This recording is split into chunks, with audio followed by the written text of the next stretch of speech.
මේක මගේ පළවෙනි සිංහල කුකින් වීඩියෝ කොහොමද කියලා කමෙන්ට් කරන්න. තෙල් මේසේ හැන්දි එකක් වගේ දාන්න. කරාබනැටි, කුරුඳු, මාදුරු, කරදමුගු. ඊට පස්සේ දාන්න ඕන එක තමයි මේ බිරියානි ලීව් කියලා කියන එක. කුරුඳු තියෙනවනේ. මේ කුරුඳු ගහෙන් තියෙන කොළ තමයි මේක. මේක බිරියානි වලට හොඳ සුවඳක් දෙන එකක්. ඊට පස්සේ ස්කිප් කරන්නේ නැතුව මේක අනිවාර්යෙන් දාන්න ඕන එක. බිරියානි වලින් තියෙන සුවඳ එන්නේ මේකෙන් තමයි. ජින්ජර් ගාර්ලික් පේස්ට් තුල දාලා තියෙනවා. ගාර්ලික් පේස්ට් දැම්මම චටස් පටස් කාලා චත් දෙනවා. ඒ නිසා මම පොට වහලා තියෙන්නේ.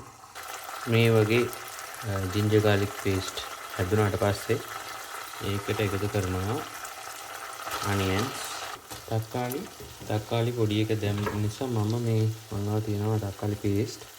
ඒකෙන් චුට්ටක් දාන්න. ඔයගොල්ලන්ට තක්කාලි ගොඩාක් තිබ්බොත් තක්කාලි විතරක් දාන්න පුළුවන්. මට එක තක්කාලියේ තිබ්බේ. මේකට එකතු කරනවා chili powder. ආමු මිරිස් නේ. ආමු මිරිස් කුඩු. මේකට එකතු කරනවා බිරියානි මසාලා කියලා කියන එක. මේකට මම එකතු කරනවා කර්ඩ්. මම යෝගට් එකතු කරනවා. යෝගට් දැම්මොත් තමයි බිරියානි වලින් එනවා අර හොඳ අඹුල් ටේස්ට් එකක් එනවා. ඊට පස්සේ ඒකට එකතු කරනවා මම ඔල්රෙඩි මැරිනේට් කරලා තිබ්බ අර ප්‍රොන්ස්.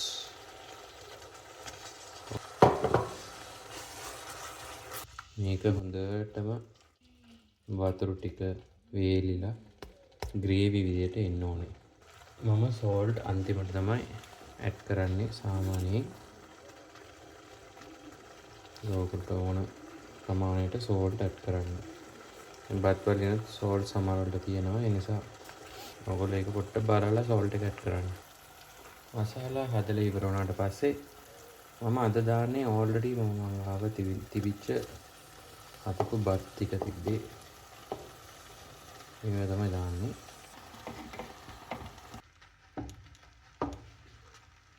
ලිප ඔෆ් කරලා මේ ෆොයිල් ෂීට් එකකින් වහනවා.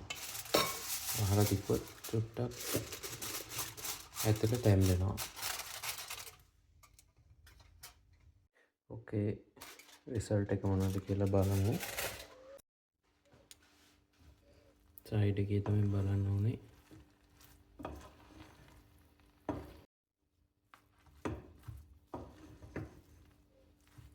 හොඳ රස පාටයි. ටේස්ට් කරලා තමයි බලන්න ඕනේ. ඕගොල්ලෝ මේ වගේ හදලා කමෙන්ට්ස් දාන්න පල්ලෙහා. අන්තිම වෙනකම් වීඩියෝ බලපු ඕගොල්ලන්ට පොඩි රහසක් කියන්නම්. මම එකතු කරපු චිලි පවුඩර් එක ඇවිල්ලා කැස්මීර් චිලි පවුඩර්. ඒ නිසා පාට හොඳටම ඇවිල්ලා තියෙන්නේ. ලංකාවේ චිලි පවුඩර් එකතු කරනවා නම් ඕගොල්ලෝ මේසේ හැඳි භාගයක් ඇත් කරොත් විතරක් ඇති. වීඩියෝ කොහොමද කියලා කමෙන්ට්ස් දාන්න.